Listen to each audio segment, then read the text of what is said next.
ഉഗ്രം വീരം മഹാവിഷ്ണും ജ്വലന്തം സർവതോമുഖം നൃസിംഹം ഭീഷണം ഭദ്രം മൃത്യു നമാമ്യഹം.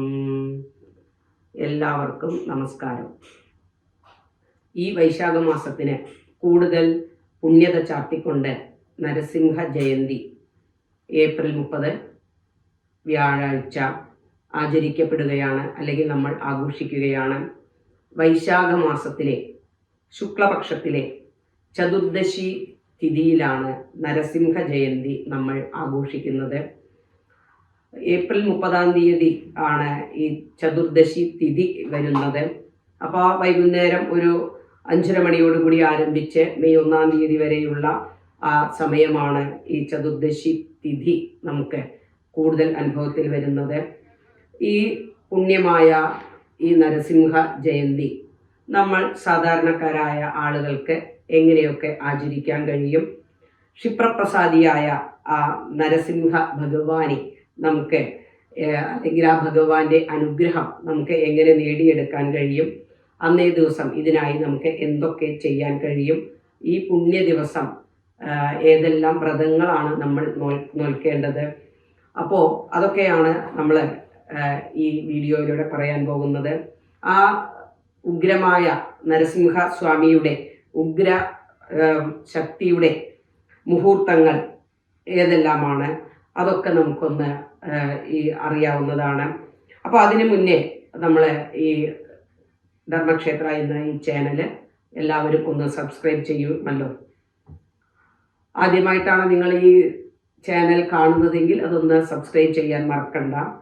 ഇനി ഭഗവാൻ വിഷ്ണുവിൻ്റെ പ്രിയപ്പെട്ട ഭക്തർക്ക് വളരെയധികം പ്രാധാന്യമുള്ള ദിവസങ്ങളിലൊന്നാണ് നരസിംഹ ജയന്തി. ഭഗവാന്റെ 4ാമത്തെ അവതാരമായ നരസിംഹ അവതാരം, അത് ഒരു ഭഗവാന്റെ ദിവ്യമായ അവതാരത്തെയാണ് സൂചിപ്പിക്കുന്നത്, അല്ലെങ്കിൽ ആ പുണ്യ ദിവസമാണ് നരസിംഹ ജയന്തി. കൃതയുഗത്തിലെ ഭഗവാന്റെ 4 അവതാരങ്ങളിൽ ഏറ്റവും അവസാനത്തേതാണ് നരസിംഹ അവതാരം. തൻ്റെ ഭക്തനായ അല്ലെങ്കിൽ ഭക്തോത്തമനായ പ്രഹ്ലാദനെ സംരക്ഷിക്കാനും അതുപോലെ തന്നെ തിന്മയെ നശിപ്പിക്കാനും ഭഗവാൻ നരസിംഹത്തിൻ്റെ, അതായത് നരസിംഹ രൂപത്തിലാണ് അവതാരം എടുത്തത്. നമുക്കറിയാം, പകുതി മനുഷ്യനും പകുതി നരസിംഹവുമായിട്ടാണ് ഭഗവാൻ അവതരിച്ച് ആ തിന്മയുടെ പ്രതീകമായ ഹിരണ്യകശിപുവിനെ വധിക്കുന്നത്. അപ്പോൾ ആ ഭഗവാൻ നരസിംഹ രൂപത്തിൽ അവതരിച്ച ആ ദിവസമാണ് നമ്മളുടെ നരസിംഹ ജയന്തി.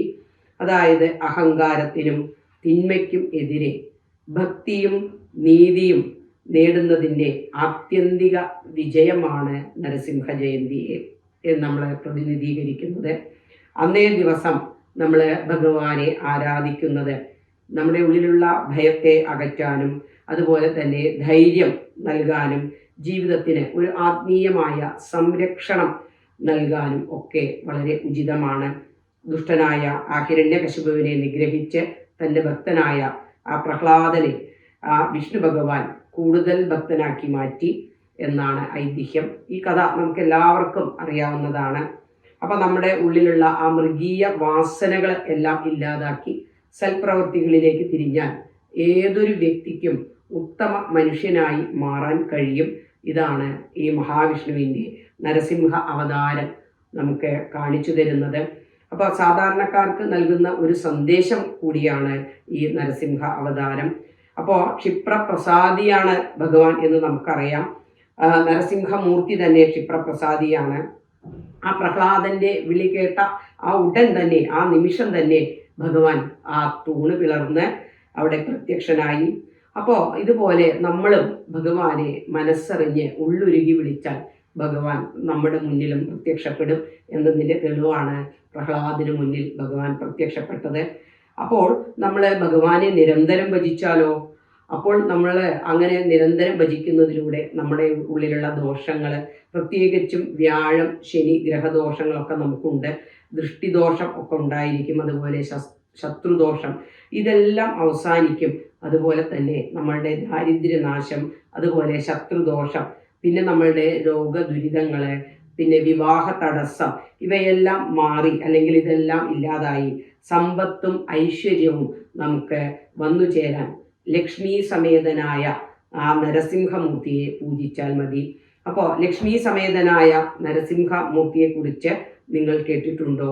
ഭക്തനായ പ്രഹ്ലാദനെ രക്ഷിച്ച് ആ ദുഷ്ടനായ ഹിരണ്യകശിപുവിന്റെ മാറു പിളർന്ന് വധിച്ചിട്ടും കോപം അടങ്ങാതെ ഉഗ്രമൂർത്തിയായി നിലകൊണ്ട ആ നരസിംഹമൂർത്തിയുടെ ആ രൗദ്രഭാവം കണ്ട് എല്ലാ ദേവീദേവന്മാരും ഭയന്നു വിറച്ചു നിൽക്കുന്ന സമയമായിരുന്നു. ഭഗവാൻ വിഷ്ണു സ്വതവേ ശാന്തസ്വരൂപനാണെന്ന് നമുക്കൊക്കെ അറിയാം. എങ്കിലും അദ്ദേഹത്തിൻ്റെ അവതാരമായ ആ നരസിംഹ അവതാരമായിട്ട് അദ്ദേഹം പിറവിയെടുത്തത് ഉഗ്രമൂർത്തിയായിട്ടാണ്. അങ്ങനെ ആ ഭഗവാന്റെ ഉഗ്രസ്വരൂപം കണ്ട് എല്ലാവരും ഭയന്നു നിൽക്കുന്ന സമയത്ത് വിഷ്ണു ഭഗവാന്റെ പരമഭക്തനായ നമ്മുടെ ആ പ്രഹ്ലാദൻ എന്ന് പറഞ്ഞാൽ 5 വയസ്സോളമുള്ള ഒരു ചെറിയ കുട്ടിയാണ്. ആ കുട്ടിയാണ്, ആ പ്രഹ്ലാദൻ ആണ് ഭഗവാനെ സ്തുതിച്ചത്. ആ സ്തുതിയിലാണ് ഭഗവാൻ സന്തോഷിച്ചത്.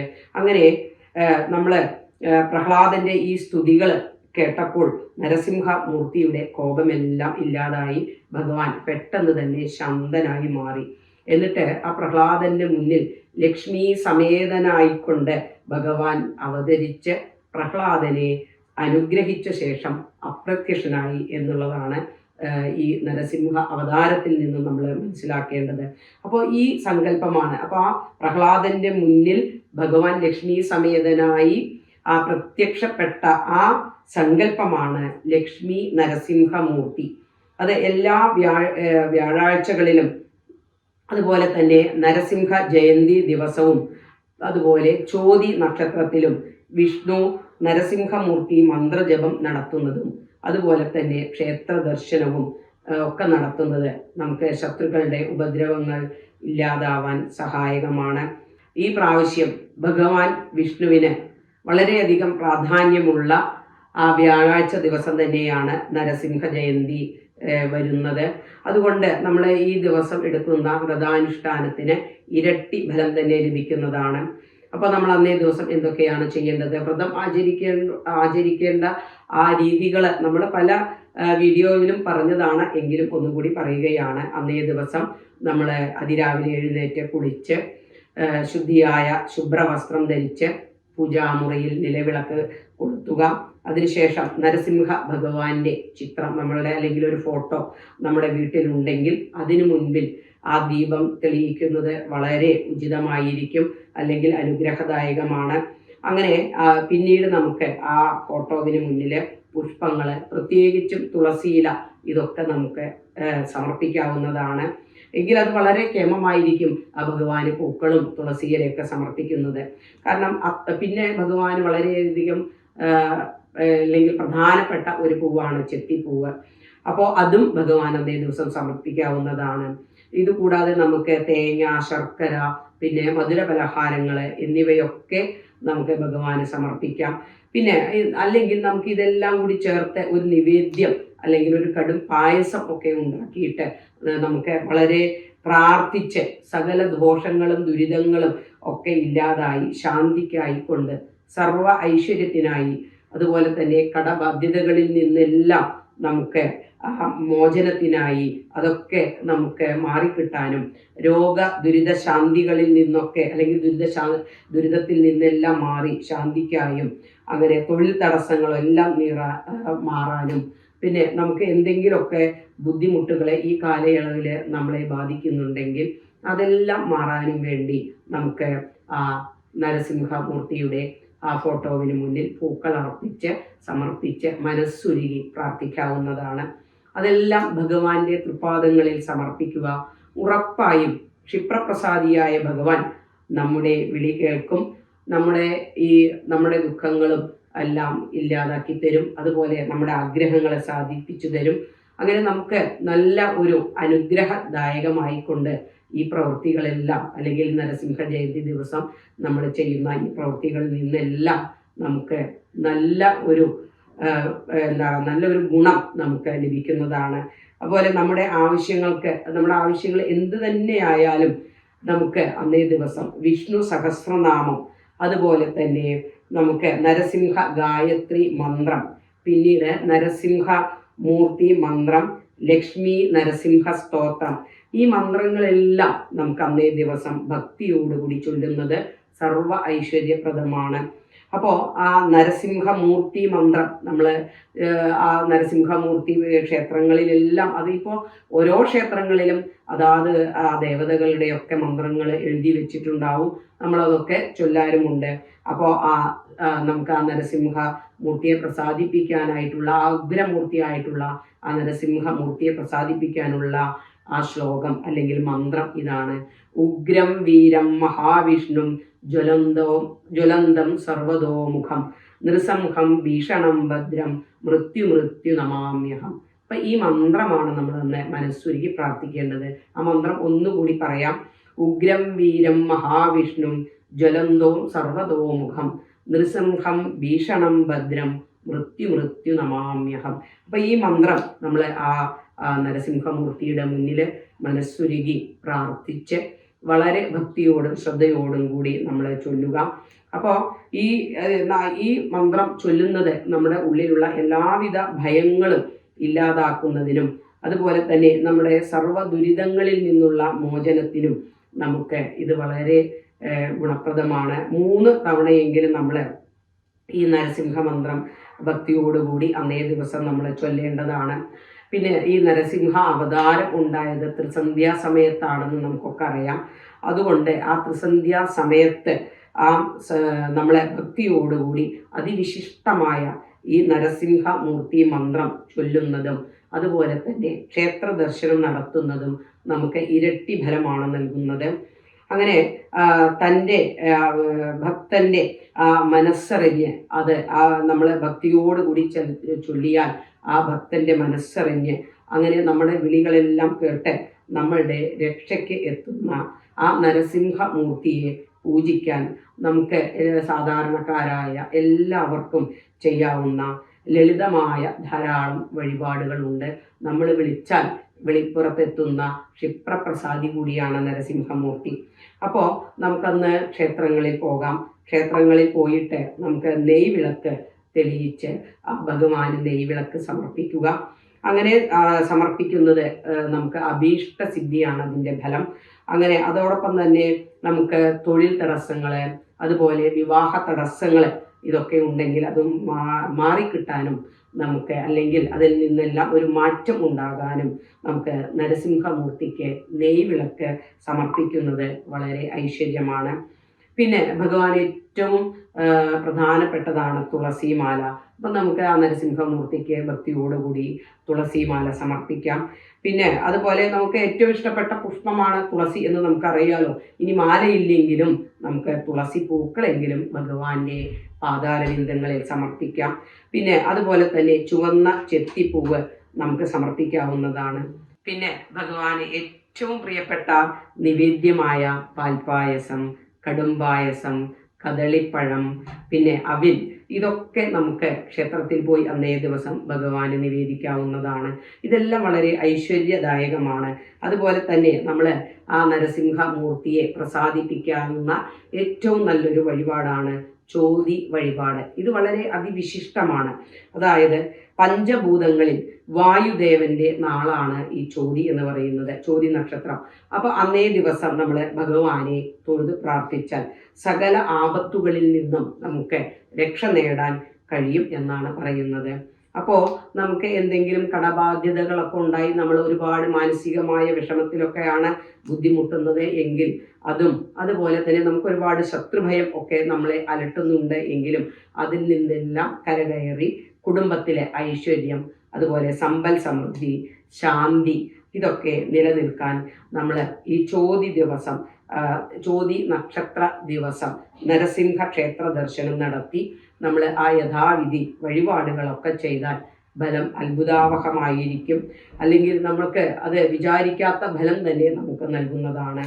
അതുകൊണ്ട് നമ്മൾ ഇനി നമ്മുടെ തൊട്ടടുത്ത നരസിംഹ ക്ഷേത്രം ഇല്ല എന്ന് വിചാരിക്കാം. എങ്കിലും നമ്മളത് സാരമില്ല, നമുക്ക് തൊട്ടടുത്തുള്ള ഒരു മഹാവിഷ്ണു ക്ഷേത്രമുണ്ടെങ്കിൽ അവിടെയും പോയിട്ട് നമുക്ക് ഈ വഴിപാടുകളെല്ലാം നടത്താവുന്നതാണ്. ഇതൊക്കെ നരസിംഹ ജയന്തിക്കാണ് നടത്തുന്നതെങ്കിൽ ആ ഫലം ഒന്നുകൂടി ഇരട്ടിയാണ്. അല്ലെങ്കിൽ നമുക്ക് നമ്മുടെ വീട്ടിൽ ഇരുന്നു കൊണ്ട് തന്നെ നരസിംഹമൂർത്തിയുടെ പ്രതീകമായ നാമങ്ങൾ, മന്ത്രങ്ങളൊക്കെ ചൊല്ലാവുന്നതാണ്. പിന്നെ നമ്മൾ അന്നേ ദിവസം ചെയ്യേണ്ടത് പൂർണ്ണ ഉപവാസം. കാരണം വ്രതം എന്ന് പറഞ്ഞാൽ പൂർണ്ണ ഉപവാസമാണ് ഏറ്റവും ഉത്തമം. നമുക്ക് ആരോഗ്യം, സാഹചര്യം അതിനനുസരിച്ച് നമുക്ക് പൂർണ്ണ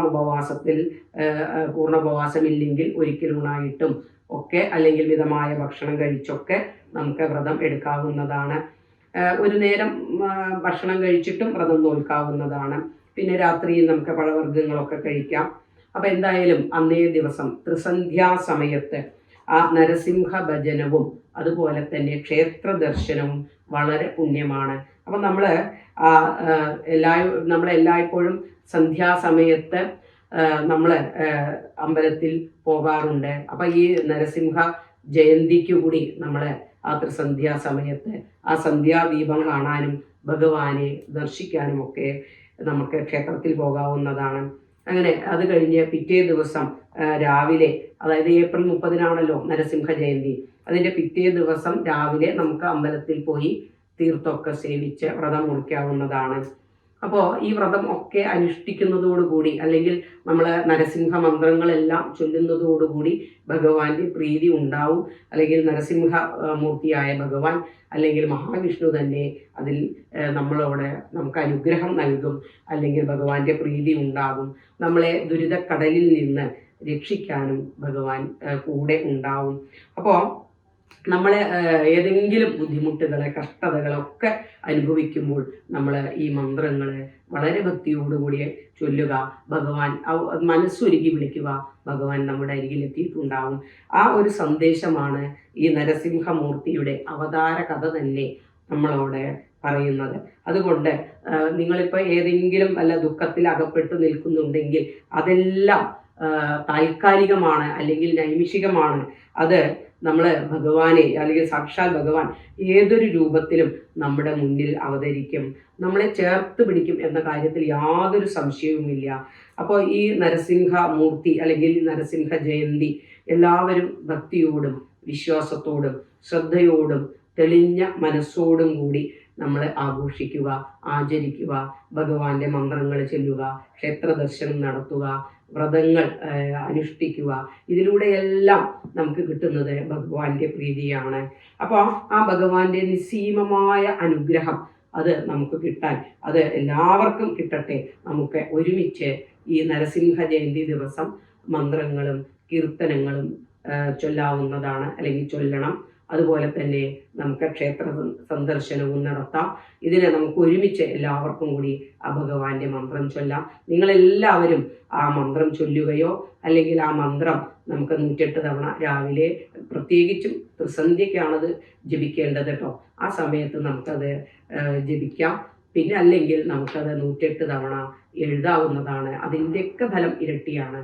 അപ്പം എല്ലാവരും ആ നരസിംഹമൂർത്തിയുടെ മന്ത്രം വളരെ ഭക്തിയോടുകൂടി കീർത്തിച്ച് ആ സന്ധ്യാസമയത്ത് ആ നരസിംഹമൂർത്തിയുടെ അനുഗ്രഹം നേടണം.